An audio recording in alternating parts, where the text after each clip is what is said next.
স্বৈরাচার নির্মূলে অন্তর্বর্তী সরকারকে শেষ সতর্কবার্তা দিয়েছে ইসলামী ছাত্র শিবির। ৫ আগস্টের মধ্যে কার্যকরী ব্যবস্থা না নিলে রাজপথে নামার হুঁশিয়ারি দিয়েছেন তারা। গোপালগঞ্জে এনসিপি নেতাকর্মীদের ওপর নিষিদ্ধ সংগঠন ছাত্রলীগের হামলার ঘটনায় বুধবার বাদ মাগরিব ঢাকা বিশ্ববিদ্যালয় কেন্দ্রীয় জামে মসজিদের সামনে থেকে বিক্ষোভ মিছিল করে ইসলামী ছাত্র শিবির। এ সময় নেতৃবৃন্দরা বলেন, আইন শৃঙ্খলা রক্ষায় অন্তর্বর্তী সরকার ব্যর্থ।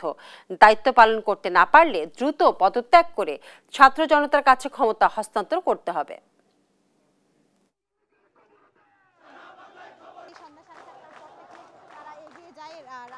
আবু সাঈদের এই বাংলায়, ওয়াসিমের এই বাংলায়, শান্তির এই বাংলায়, আলী রায়হানের এই বাংলায় খুনি হাসিনা এবং তার দোসরদের কোনো জায়গা হবে না। আমরা অন্তর্বর্তীকালীন সরকারকে অনুরোধ করব, আপনারা যদি বিচার করতে না পারেন আপনারা পদত্যাগ করেন।